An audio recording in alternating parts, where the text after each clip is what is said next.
Hola, mi nombre es Herb Douglas y se me ha pedido que presente a Robert Whelan, una leyenda viva de nuestro tiempo. Hemos tenido muchas peticiones de cientos de miles de personas alrededor del mundo para precisar algunos aspectos de la historia que se han convertido en aspectos muy especiales para la denominación adventista y que se centran en el año 1888, así como 1844, dos fechas que están verdaderamente integradas en la historia adventista.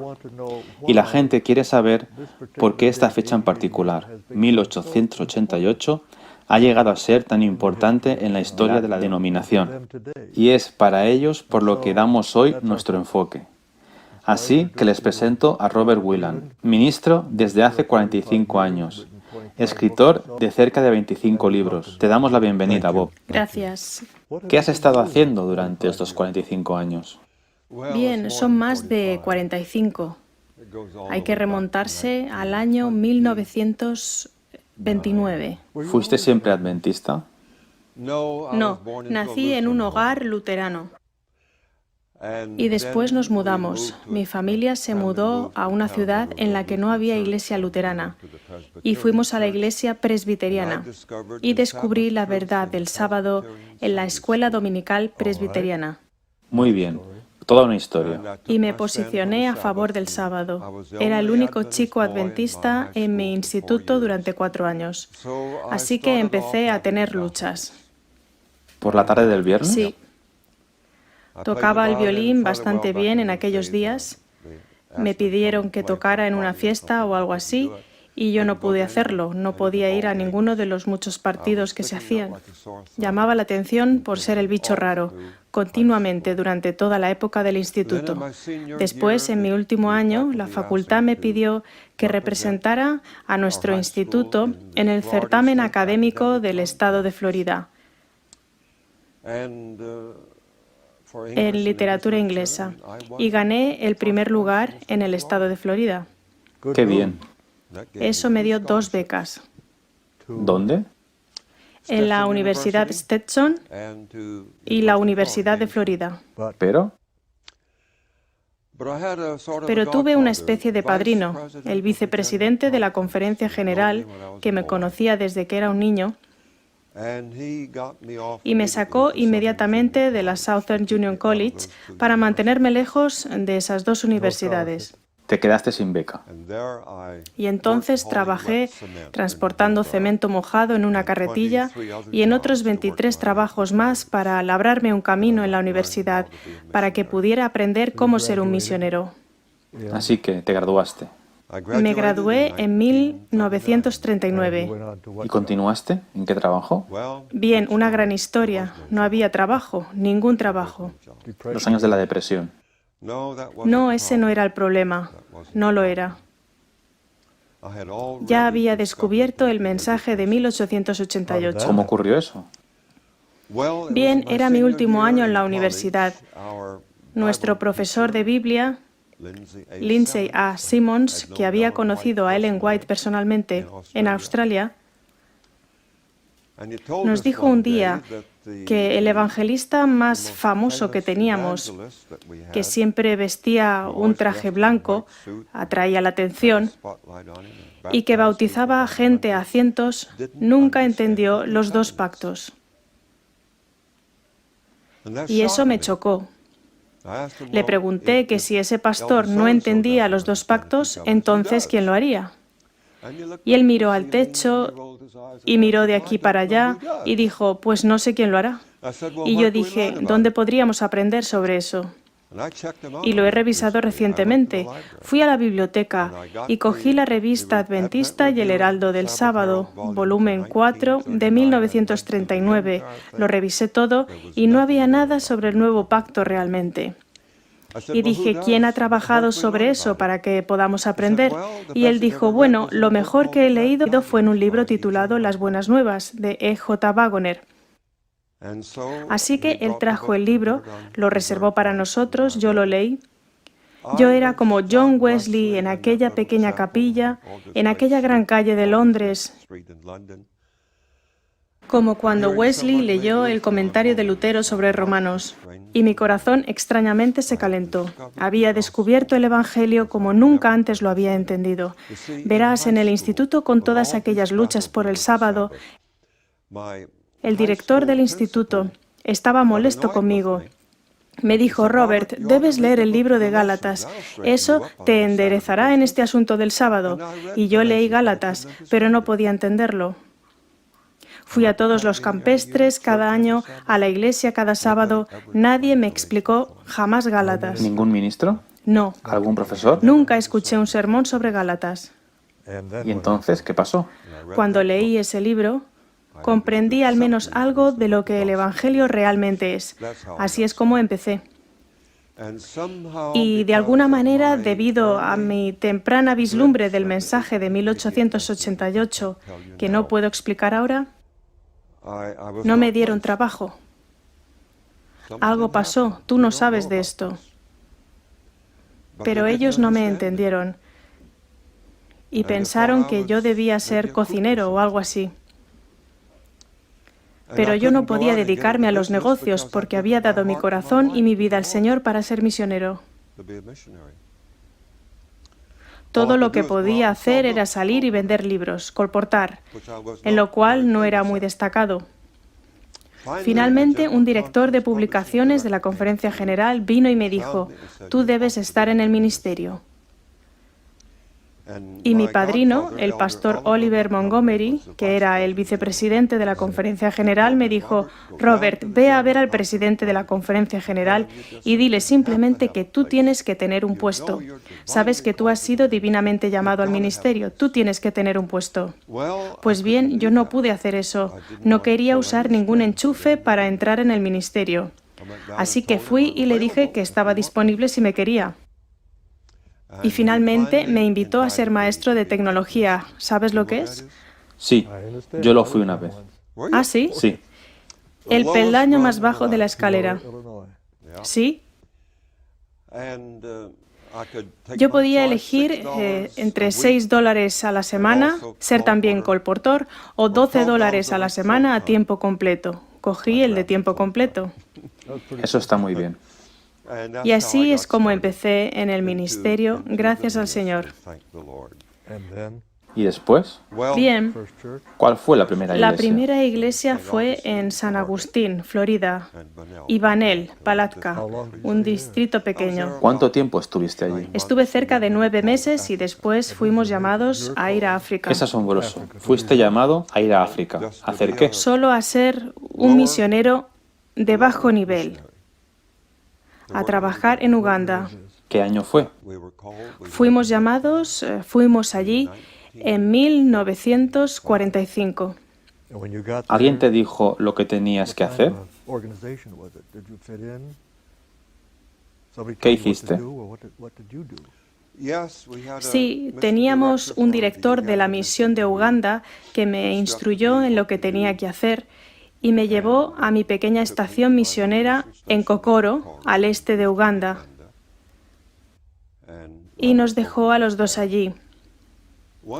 Una de las razones por las que quería ir a África era porque la revista adventista y Heraldo del Sábado había publicado artículos sobre Ruanda y Kenia, declarando que la lluvia tardía estaba cayendo por la enorme cantidad de bautismos que estaban habiendo, y yo quería ver eso. Cuando llegué allí, la Conferencia General tenía un pequeño libro que te daban, y el pequeño libro decía: vas a ir a África para toda la vida, no solo por 7 años. Establécete, aprende el idioma, conoce a la gente. Y lo hice. Conocí a la gente y descubrí que esa no era la lluvia tardía. Por supuesto, aprendí 2 lenguas allí. Y si quieres que te sea honesto, la verdad era que aquella querida gente eran bautistas del séptimo día. No tenían ni idea del mensaje del santuario, no entendían lo que realmente es la justificación por la fe, y Uganda se convirtió en la capital mundial del SIDA. Vi horribles desórdenes. El comisario del distrito británico tuvo que escribirme una carta diciendo: lamento informarle, señor Whelan, de que su profesor misionero está manteniendo relaciones carnales con las chicas. Era una plaga. ¿Qué podía hacer? Deseaba volver a casa. ¿Por qué estaba gastando mi vida en este tipo de situación? Era un desastre. ¿Cómo te llevó esto a entender o cómo aplicar el nuevo pacto como hemos mencionado? Bien, descubrí que la disciplina no iba a ayudar. Esta querida gente tenía que entender el Evangelio. Amén. Y fui forzado a estudiar. Pues bien, llegó un movimiento engañoso que arrasó la iglesia protestante en Ruanda y se infiltró en la misión de la iglesia de Inglaterra en Uganda, y desde allí llegó a nuestra pequeña iglesia adventista del séptimo día en Uganda. Venía del movimiento del grupo de Oxford y parecía traer un reavivamiento y traer gozo y autoestima. Parecía que hacía feliz a la gente y al principio creía que era algo bueno. Hasta que alguien, bien, ellos te decían que los cristianos normales están en un nivel bajo, pero que los cristianos reales estaban en un nivel más elevado.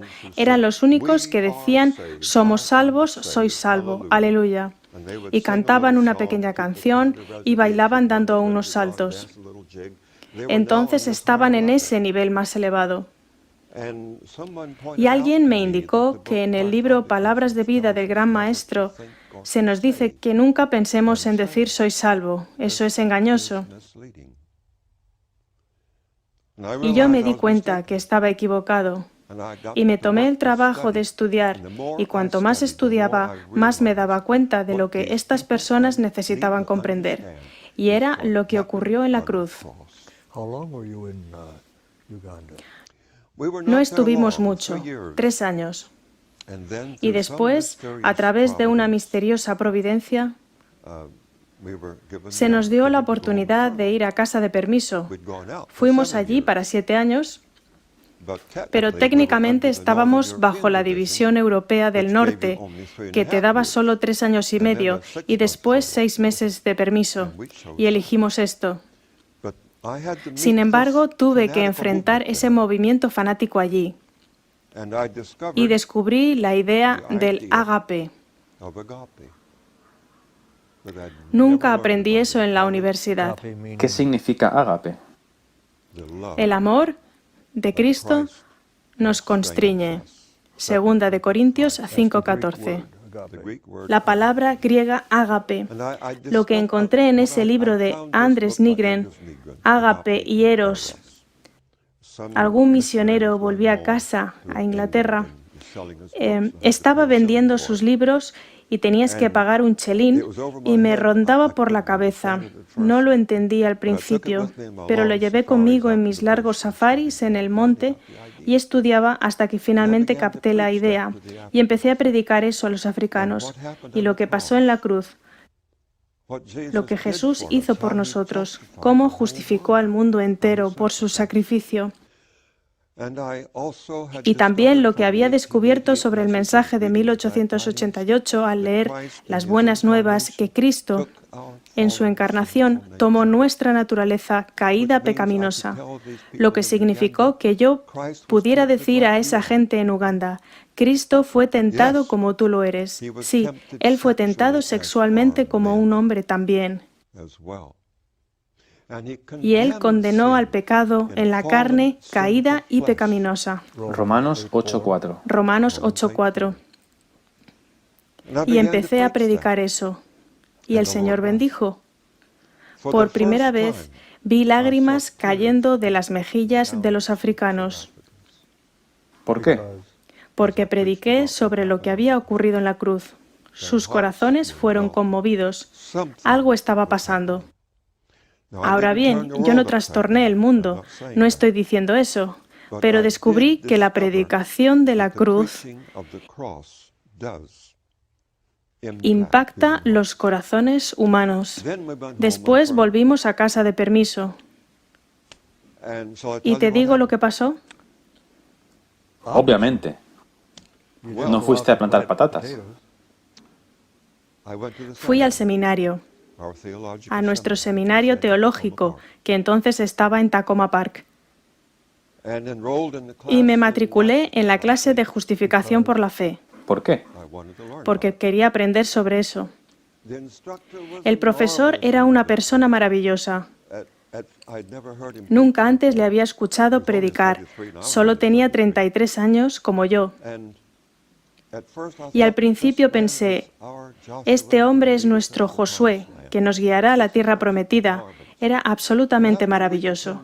Sin embargo, una semana o 10 días después, empecé a ver algunas cosas que no me encajaban, cosas que me molestaban, y finalmente caí en la cuenta de que era la misma teología que tuve que enfrentar allí, en Uganda. Muy interesante. Y fui a hablar con el profesor. Quería visitarle y decirle cuáles eran mis convicciones. Él no me recibió. Y finalmente, lo que pasó fue que él estaba recomendando los libros de E. Stanley Jones, de mi generación previa.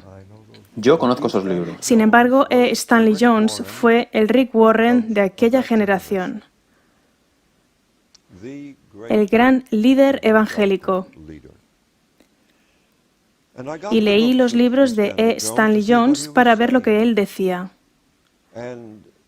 Él escribió una pequeña oración en un libro devocional. Oh Señor, me amaré a mí mismo en ti en este día, porque el amor al yo es amor de Dios.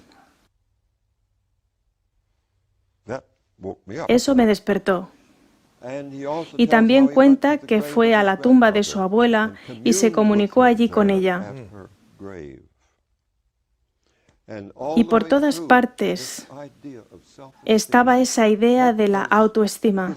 ¿Qué hace la cristiandad? ¿Cuál es su instinto primario en cuanto al yo? ¿Crucificarlo? No. El yo debe ser afirmado. El yo es digno de amor. Eso fue muy bien recibido por nuestra pequeña clase de Cristo, nuestra justicia. Bueno, por mí no fue tan bien recibido. Tenía algunas luces rojas brillando que me inquietaban y fui a ver al presidente. Él no se tomó bien lo que le dije.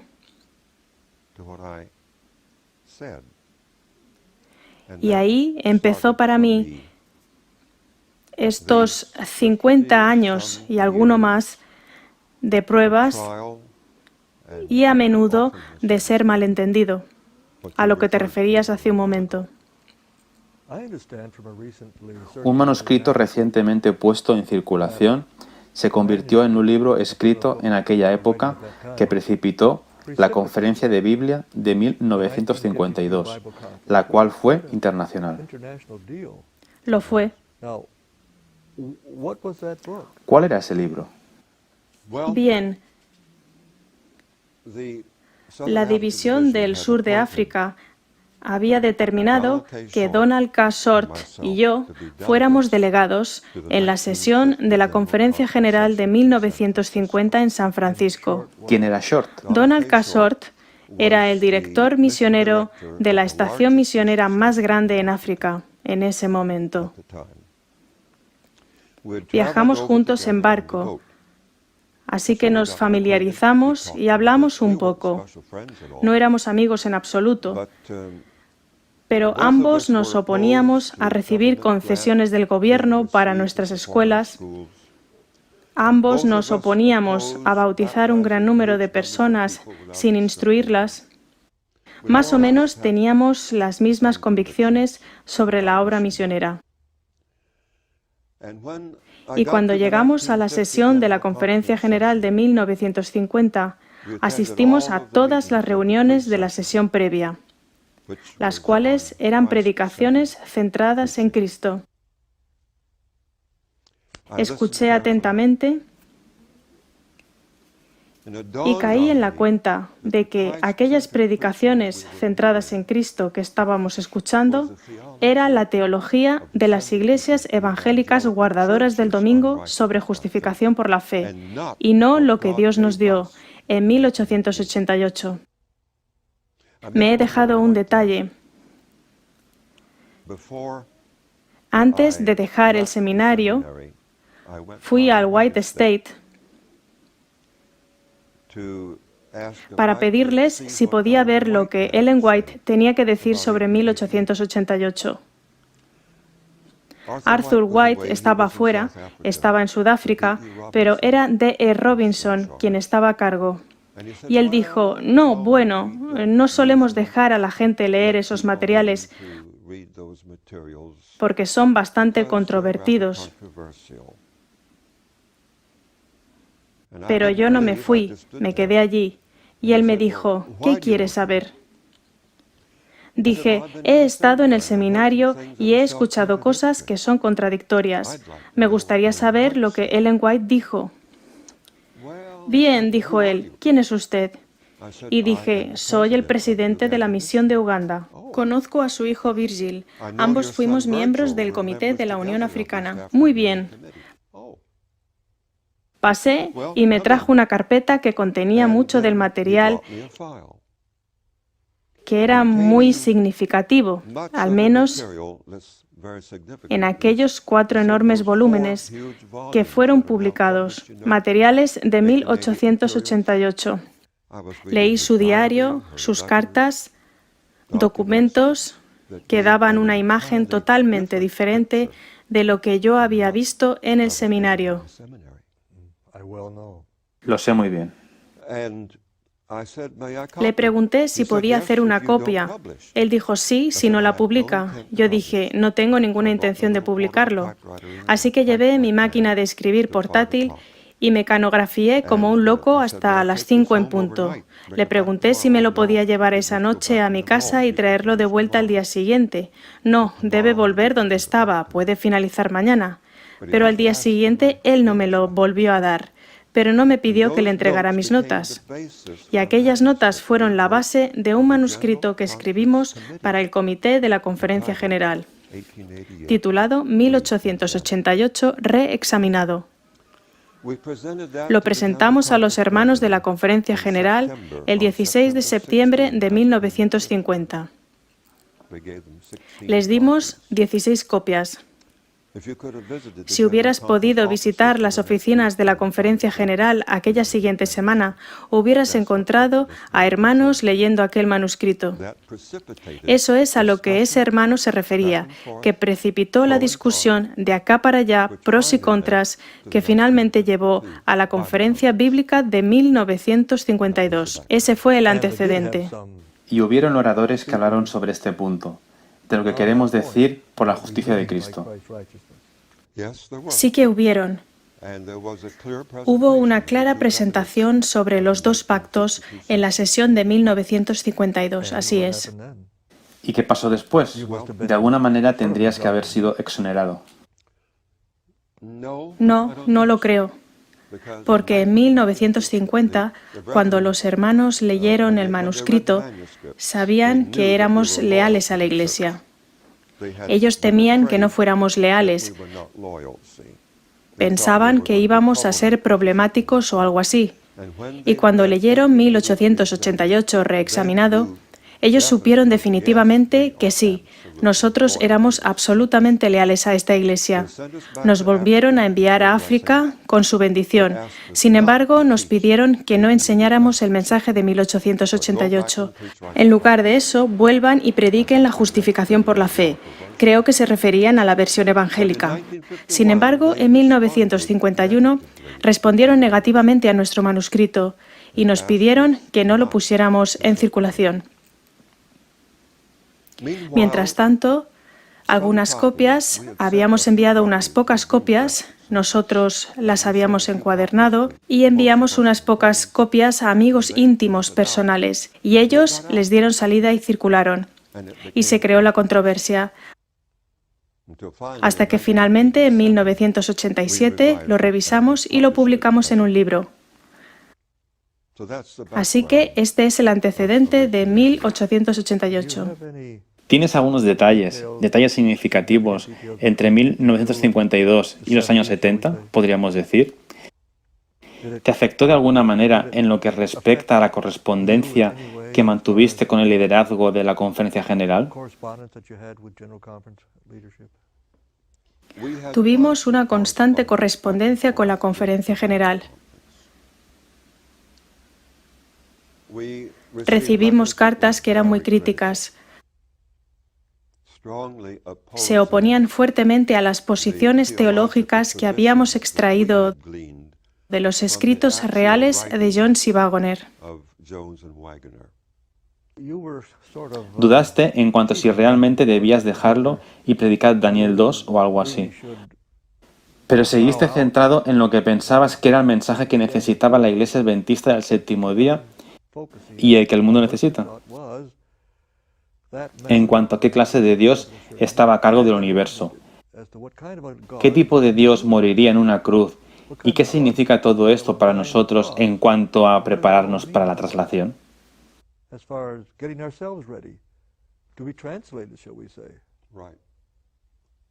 Tuve la convicción todo el tiempo que Dios envió el mensaje de 1888 específicamente para preparar un pueblo para la traslación en su generación.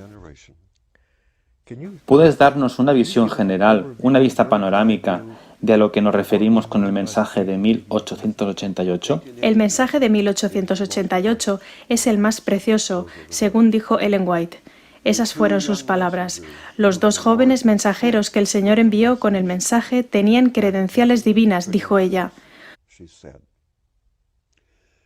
Su comprensión de la justificación por la fe fue mucho más allá que la de Lutero y Calvino. Interesante. O los evangélicos de esa época. Y la razón es que Jones y Wagoner, aunque eran jóvenes, estaban en la treintena, lograron combinar juntos la idea única, idea adventista de la purificación del santuario, con la idea de Pablo de justificación por la fe. Y poniendo estas dos doctrinas juntas, Jones y Wagoner descubrieron lo que llamamos el mensaje de 1888. Por tanto, había algo que los evangélicos guardadores del domingo, no podían entender, porque no tenían ni idea del mensaje del santuario. Cuando hablas del mensaje del santuario y su conexión con la justificación por la fe, ¿qué tiene que ver con nuestra preparación para ir al cielo?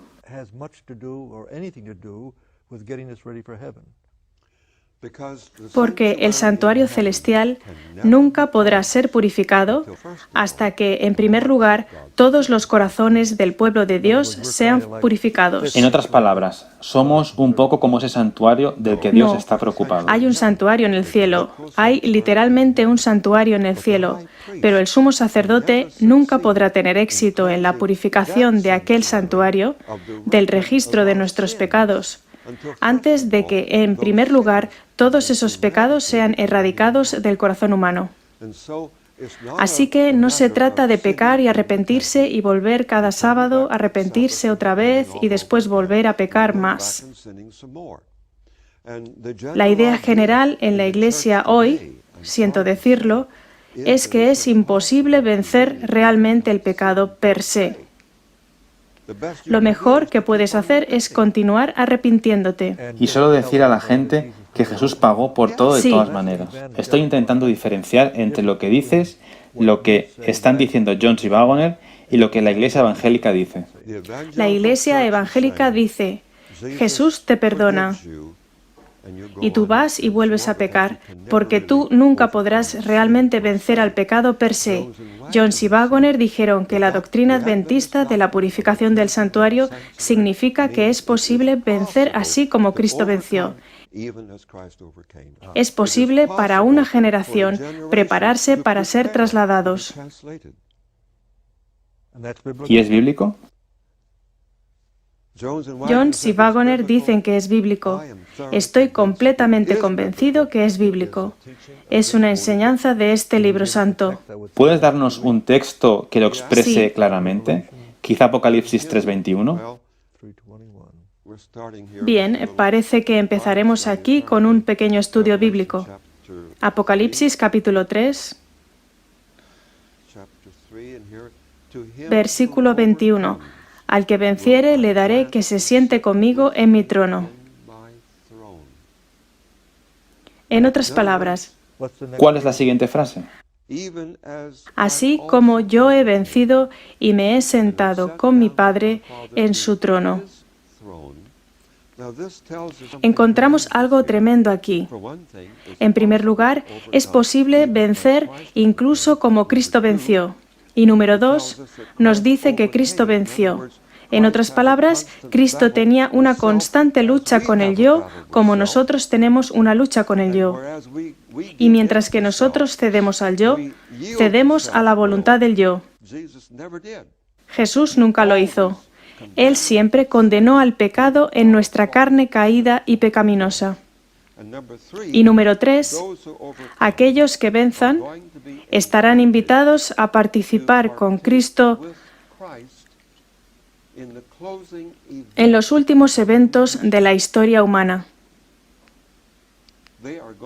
Serán invitados a sentarse con Él en su trono, aparentemente como miembros, de alguna manera, del Congreso Celestial o Parlamento. Tendrán una responsabilidad en poner fin al gran conflicto entre Cristo y Satanás. Me gustaría hablar de esto más tarde, porque tenemos poco tiempo ahora. Pero ¿ha habido algún líder de la Iglesia que te haya apoyado estos años, en los años 50, como hemos mencionado? Bien, hemos tenido numerosos comités para esto designados por la Conferencia General. Pero, ¿y en los años 50, cuando eras un joven y te sentías como si todo el mundo estuviera en tu contra? ¿No había nadie que te diera alguna ayuda? Es exactamente así como me sentía. Y cuando se me pidió que dejara el seminario, Grace y yo estábamos muy angustiados. Creíamos que el trabajo de toda nuestra vida estaba arruinado. Pero con el paso del tiempo, con este tema del espiritismo y E. Stanley Jones, tomé una posición e incluso escribí al presidente de la Conferencia General, diciéndole lo que me había encontrado, porque la revista Ministry estaba recomendando que los ministros adventistas de todo el mundo estudiasen E. Stanley Jones. No podemos estar con él en cuanto a los asuntos ecuménicos, pero ciertamente podemos estar con él en el tema de la justificación por la fe, porque él lo entiende claramente. Os ayudará a predicar la justificación por la fe. Cierto. Y sin embargo, él estaba enseñando espiritismo. Lo entiendo. Eso me agobiaba. Y finalmente descubrí, sí, su libro más reciente se titula El camino hacia el poder y el equilibrio. Conseguí el libro, lo leí, y esto fue cuando encontré aquellas oraciones. Oh Dios, me amaré a mí mismo porque el amor a mí mismo es el amor de Dios, etc. Y después un anciano pastor adventista retirado, expresidente de la Conferencia General, William A. Spicer, Un hombre honesto. escribía un pequeño editorial cada semana para la Review y escribió uno advirtiendo en contra del misticismo oriental que estaba infiltrando el pensamiento adventista, del cual una palabra clave es equilibrio. Sumé 2 más 2 y escribí una pequeña carta a Spicer. ¿Se podría haber referido al nuevo libro de E. Stanley Jones? Él me contestó sí. Le expliqué lo que había encontrado en el libro. Él me contestó con una carta escrita a mano y dijo: querido hermano Whelan, gracias a Dios que usted vio el mal en ese libro. Considero que E. Stanley Jones está haciendo la peor obra de cualquier agente religioso. Si otros protestan como usted lo ha hecho, podría hacer algún bien. Le contesté, le dije, Pastor Spicer, yo no soy nadie. No puedo protestar. ¿Por qué no protesta usted? Usted es alguien. Me escribió de nuevo, me dijo, lo haré, pero no hasta después de la sesión de la Conferencia General. Todo el mundo estará pensando en eso y no lo leerán. Y lo hizo aquel verano. Sí, tuve apoyo de W.A. Spicer, el abuelo de todos los ministros adventistas. No hay duda sobre eso. Un hombre maravilloso. La Universidad de Spicer lleva su nombre allí en India. Vayamos ahora hasta los años 70. Bien, tuvimos algunos comités ad hoc. Parecía que los hermanos de la Conferencia General no podían dejar de lado esta cuestión. Correcto. Siguieron enviándonos cartas y presionándonos. Y bien, el problema es que 1888, reexaminado, acabó llegando a Australia y suscitó alguna controversia allí. No teníamos nada que ver con eso, pero los hermanos estaban angustiados por eso y esperaban que pudiéramos retractarnos, volver atrás o algo así, para acallar las protestas de la gente. Sí, y por esa razón se convocaron varios comités para eso. Se convocó uno en 1972, un comité bastante grande, compuesto por la inteligencia de nuestro mundo académico y el liderazgo de la Conferencia General. Y ambos, Short y yo, estábamos allí y fuimos interrogados. La reunión duró toda una semana. Y esto te sorprenderá. Los hermanos bajaron allí en el Santo Sábado y abrieron las oficinas de la Conferencia General para que el comité continuara el sábado por la tarde.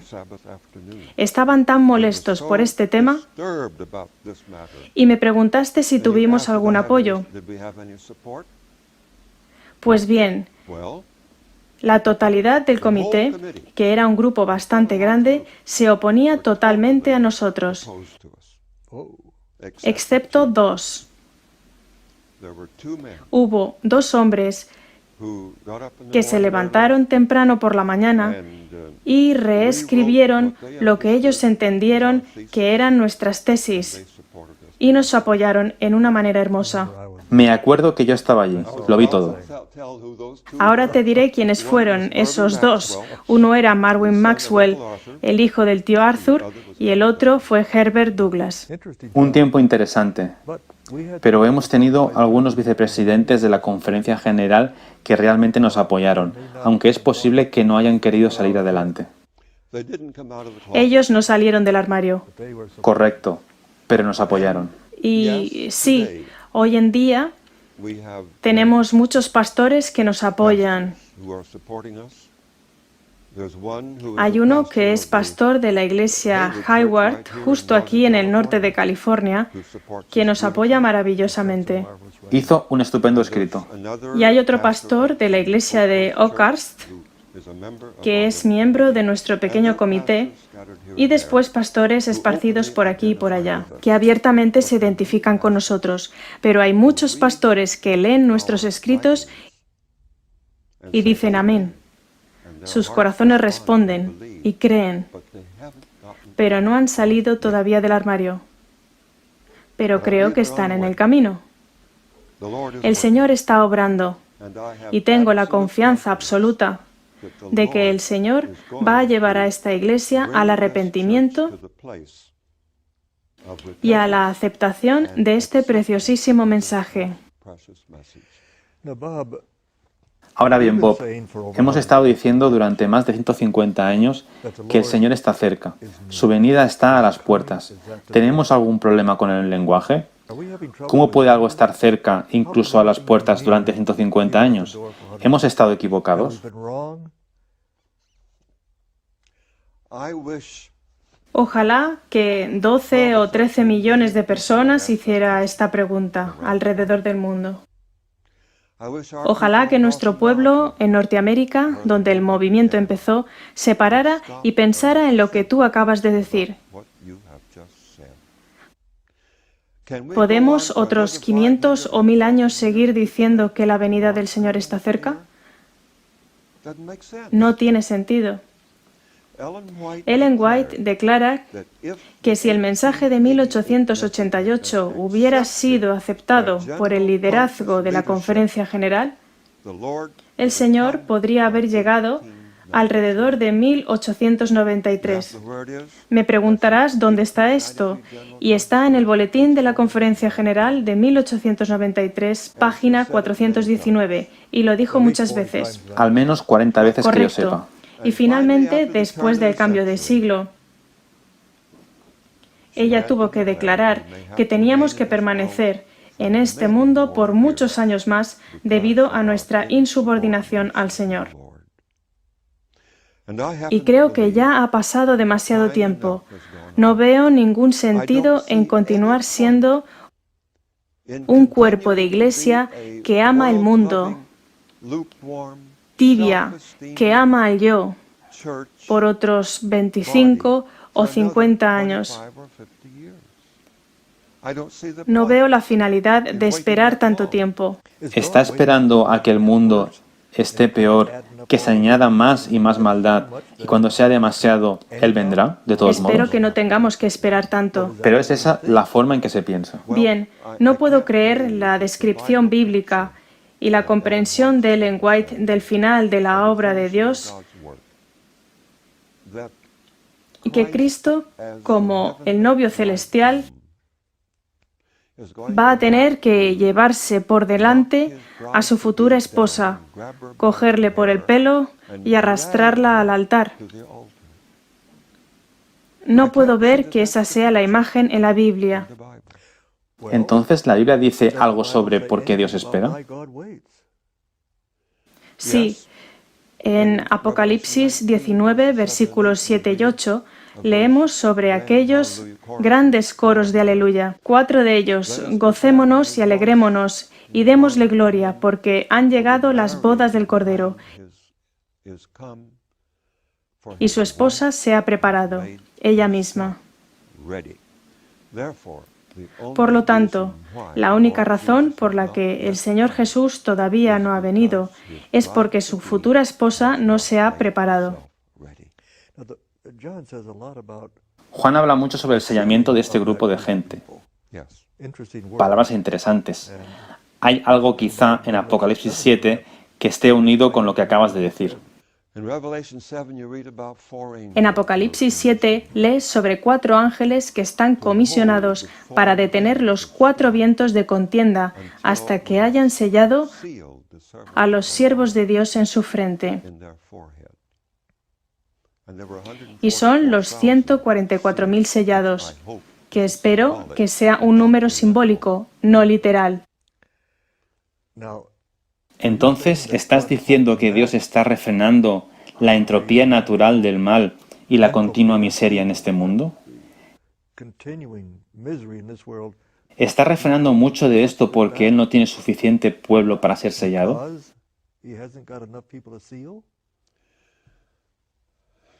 Sí, Esta es una respuesta profunda.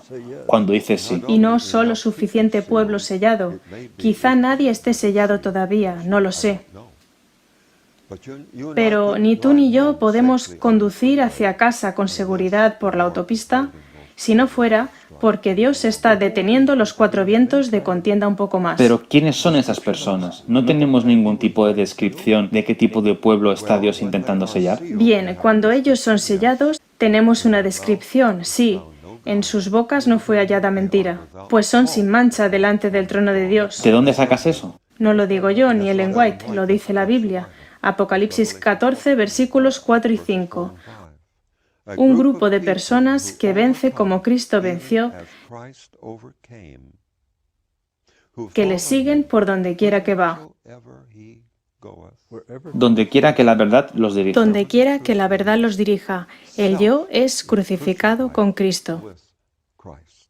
¿Eso es lo que el sellamiento significa? Que puedo poner mi sello de aprobación en ti. Correcto. Puedo confiar en ti. Correcto. Hay personas que están crucificadas con Cristo.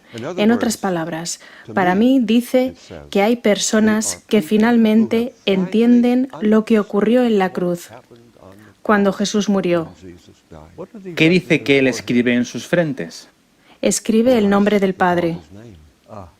¿No sería maravilloso tener escrita su firma en la frente de todos?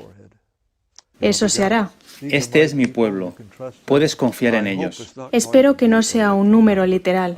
Un día me puse a calcular, ya sabes, si era un número literal, y sería 1,7 personas de todo el condado de California. No tendríamos muchas posibilidades de entrar en este grupo. Espero que sean 144.000 categorías de personas que venzan. Podrían ser los primeros frutos también. Sí. En otras palabras, hay algo sobre el mensaje de 1888 que acelera este proceso de sellamiento de las personas, para que Dios pueda decir: finalmente hemos llegado al momento en que el plan de salvación ha sido vindicado. Así lo creo. El mensaje fue enviado para ese mismo propósito, pero no fue bien recibido.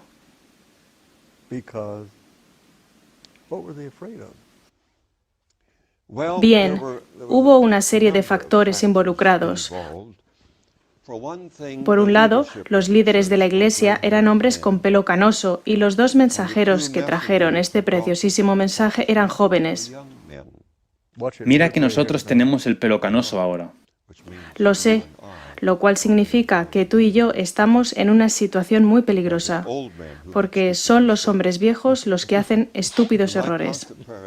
Mi constante oración es: oh Señor, por favor, oro el Salmo 71, oh Señor, ahora que soy viejo y canoso, no me abandones. Por favor, tómame de la mano y no me dejes tropezar y hacer algún estúpido error que arruine el trabajo de toda mi vida. Vamos a ponernos serios. ¿Qué eran estos hombres que trabajaban 80, 90 horas a la semana, Sí, que devolvían su diezmo fielmente, que realmente dedicaban su vida al liderazgo de esta iglesia, sin moteles, sin autopistas fantásticas? ni siquiera restaurantes, comían solo un almuerzo. ¿Por qué estos buenos hombres tendrían miedo de lo que estos jóvenes Jones y Wagner estaban diciendo? Bien, la única respuesta posible es que ellos estaban inmersos en el antiguo pacto. Nunca entendieron verdaderamente el nuevo pacto. Ellos amaban el sábado. Sí, ellos guardaban el sábado, pero había una preocupación egocéntrica que les motivaba. Expresa tu opinión aquí. Bien, una preocupación egocéntrica. Habían renunciado a propiedades en esta tierra con la esperanza de obtener propiedades en el cielo. No estoy diciendo que esté mal tener el deseo de ser salvo y tener una mansión en la Nueva Jerusalén. Pero cuanto más cerca estés de la cruz de Cristo, menos pensarás en la mansión en la Nueva Jerusalén. El amor, que es ágape, cuando Juan dice en 1 de Juan 4:8 que Dios es ágape, él usa esta palabra. Dios es amor y usa la palabra ágape. Es un tipo de amor completamente diferente que lo que nosotros, seres humanos, conocemos en esta tierra. Como Filadelfia. Sí, ese es filos. Filos es solo afecto familiar, lo que está muy bien, por supuesto. Ágape es un tipo de amor. Ágape es un tipo de amor que se atreve a ir al infierno para salvar a otros. Y eso es lo que Cristo hizo en su cruz. Y verás, yo nací como luterano y asistía a las iglesias presbiterianas, metodistas. Amo a esa gente, a las iglesias que guardan el domingo todavía. No es culpa suya que no vean lo que pasó en la cruz, porque ellos creen en la doctrina pagana papal de la inmortalidad natural. No pueden concebir cómo Cristo, cuando murió en aquella cruz, en realidad murió la segunda muerte del mundo. Cristo derramó su alma hasta la muerte. Isaías 53, versículo 12. Él se vació de sí mismo. Filipenses 2, versículos 5 y 6. Como cuando vacías una botella hasta la última gota. Él lo dio todo, incluso su vida eterna. Cuando clamó a gran voz, «Mi Dios, ¿por qué me has abandonado?», le parecía que el Padre le había abandonado. Así es. Y él estaba dispuesto a ser abandonado por el Padre si podía salvarnos a ti y a mí. Conecta eso con la segunda muerte. Bien, la segunda muerte es una muerte de la que no hay resurrección. Es una renuncia a la esperanza, a decir adiós, a vivir para siempre, que es la consagración que Cristo hizo por nosotros. Pero las personas que sufren la segunda muerte han sido resucitadas. Pero no para vida eterna. Correcto. Han sido resucitados para el juicio, sí. Y es interesante, 1 Corintios 15 nos dice que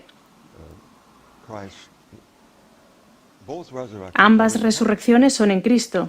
Es verdad. Sí, así que incluso los malvados son resucitados en Cristo, lo que es una pequeña percepción de la realidad de que cuando Cristo murió en la cruz, redimió al mundo.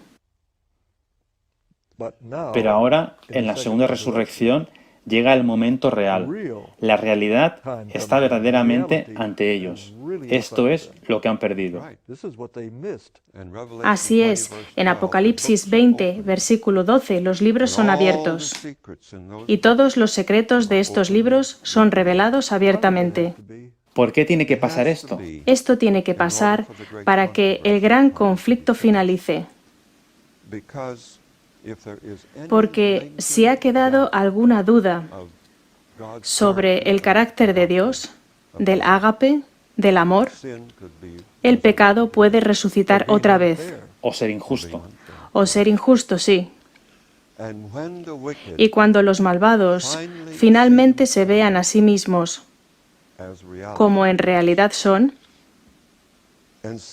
y vean cuán profundamente egoístas han sido siempre, y cómo cada uno de ellos han clavado aquellos clavos en las muñecas y tobillos de Jesús, crucificaron al Señor de gloria, cuando se den cuenta plenamente, vean la luz. El dolor será peor que el fuego del lago de fuego. Y Ellen White nos dice en El conflicto de los siglos que ellos darán la bienvenida a la destrucción. A veces cuando predico me dejo llevar y digo que después de que se abren los libros y tiene lugar el juicio y los malvados finalmente se dan cuenta de quiénes son, que su nombre es Esaú. Tenían la primogenitura en sus manos. Dios se la había dado a ellos. No era meramente que Dios se la había ofrecido, se la había dado. Ellos la tenían, pero ellos la desecharon, la vendieron, la menospreciaron. Ellos querrán saltar al lago de fuego. Suena como Getsemaní de nuevo. Sí. Y los 144.000 van a pasar por el Getsemaní, en el lado correcto. Y orarán como oró Jesús: Señor, no se haga mi voluntad, sino la tuya. Una completa crucifixión del yo. Ahora bien, la sensación general entre los adventistas del séptimo día hoy es que este tipo de experiencia está más allá de nosotros. Es imposible. No somos capaces de pasar por el Getsemaní de esa manera. Tendremos que morir, ir a la tumba, resucitar en la primera resurrección. Esta es la ruta subterránea para ir al cielo. Esa es la manera fácil de ir. Incluso si tienes cáncer, tomas medicamentos que quitan el dolor. Tuve a una querida dama que fue mi secretaria. Me escribió una carta la semana pasada. Ella está cansada, dijo Robert y Grace. ¿Sabéis? No quiero atravesar el tiempo de prueba. Solo quiero morir e ir al cielo de esa manera. Bien, ella es mayor y no quiero hacerle sentir dolor o algo así. Pero cuando la gente joven me dice eso, yo digo, qué vergüenza. Estás privando a Cristo de los testigos que necesita y espera en los últimos días. Exactamente. Sigue predicando eso. Bien. El que está trabajando tiene mucho por hacer. Pero las personas que se levanten en la segunda resurrección, la cuestión real de su angustia es que se resistieron a lo que Dios ha estado tratando de darles. Así es. Has dicho, y otros han dicho durante años, que es más fácil salvarse que perderse. Eso es herejía, cuidado. Como buen pastor adventista, debes decir a la gente lo duro, los muchos sacrificios, lo empinada que es la montaña que tienen que escalar. Eso es lo que la mayoría de los pastores adventistas creen que es su deber, decir al pueblo. Horrible. Pero el mensaje de 1888 sugiere una idea totalmente diferente. Muy bien. ¿Cuál es? Cuando entiendes cuán buenas son las buenas nuevas, cuando llegas a apreciar lo que es la fe, como Ellen White la definió, la fe es la apreciación del corazón de lo que le costó al Hijo de Dios salvarnos. Cuando te das cuenta lo que se ha hecho por ti, entonces ese amor, ese ágape de Cristo te constriñe. Y la palabra constreñir no significa que te detiene, sino que te empuja hacia adelante. Podría casi decir que te lleva a una vida de ministerio, de total sacrificio del yo para el Señor Jesucristo. Y Pablo nos dice en 2 Corintios 5, 14 y 15, cuando dice que el amor de Cristo nos constriñe, porque así nosotros juzgamos. Como cuando calculas 2 más 2 son 4. Bien, consideramos que si uno murió por todos, eso significa que todos murieron cuando Él murió. Y cuando te das cuenta que tú perteneces a esa tumba eterna, que te mereces la muerte eterna, y te das cuenta que el Señor Jesús, tu hermano mayor, te lo quitó para darte vida eterna en su lugar. Entonces, ese amor que te constreñirá a vivir no para el yo, sino para Él, que murió por ti y resucitó. Por eso es fácil salvarse y difícil perderse. Pero no pongas un punto ahí. Si entiendes cuán buenas son las buenas nuevas. ¿Tiene sentido? Tiene sentido para mí porque no puedo entender el Evangelio de otra manera. Por supuesto que la negación del yo es una experiencia constante y diaria. Nos arrepentimos diariamente. Hay algunos programas de televisión que solía ver hace un año que estaban perfectamente bien. No había nada malo en ellos. Ya no tengo tiempo de ver la televisión. Estoy arrepentido de perder el tiempo en algo en lugar de estar haciendo algo mejor. Es una constante experiencia de arrepentimiento. Y por eso estoy resistiendo. Negación del yo. Sin embargo, tengo a todos los ángeles del cielo y al Espíritu Santo para ayudarme en eso. Cuando estoy haciendo algo, eligiendo hacer algo un poco menos que lo mejor, no tengo la ayuda del Espíritu Santo conmigo. Voy por mi cuenta. Pero cuando estoy escogiendo algo que el Señor quiere que haga, tengo el poder del Espíritu Santo. Así es como yo lo veo personalmente. Es suficiente para mí. Verás, cuando nos arrodillamos con Jesús en el huerto de Getsemaní y permanecemos despiertos, no como Pedro, Santiago y Juan, pero si por la gracia de Dios permanecemos despiertos en el huerto de Getsemaní, será fácil para nosotros negar al yo y seguir a Cristo. Verás, este es el asunto de todo, el tema del sellamiento, Así lo en creo. lo que a mí respecta, porque el sellamiento es simplemente desarrollar patrones neuronales que te haga más fácil decir que sí la próxima vez o decir que no, lo que sea más apropiado. Cuando yo estaba aprendiendo a escribir a máquina, era difícil para mí cuando no había ninguna letra en el teclado, ningún número, y tenía que mirar a la pizarra donde había un gran cartel A, B, C allá arriba, e intentaba encontrarlo abajo en el teclado. Sabía que nunca superaría ese curso. Pasaron las semanas y escribía 10 palabras por minuto, pero ¿sabes? Conseguí escribir 70, 80 y 90 palabras por minuto. Y nunca miré el teclado. ¿Por qué? Por mis patrones neuronales. Todos esos caminos estaban en su lugar correcto por la repetición, porque lo hacía una y otra vez. Y cuando eliges ser una persona amable y bondadosa una y otra vez, por la gracia de Dios, te conviertes espontáneamente, de forma natural, en una persona amable y cortés. Cada tentación que te golpea encontrará la misma respuesta, condenando el pecado en la carne. Y cuanto más lo condenes, será más fácil. Por eso es fácil salvarse. Así lo creo. Creas esos patrones neuronales. Así Dios puede confiar en ti para siempre, porque tus rutas neuronales están tan incorporadas que no volverás a decirle que no otra vez. Ahora bien, esa idea de que es más fácil salvarse que perderse fue para mí una idea totalmente nueva. Durante toda la etapa universitaria y durante todo el seminario, nunca escuché esta declaración hasta que lo leí en los escritos de John C. Waggoner.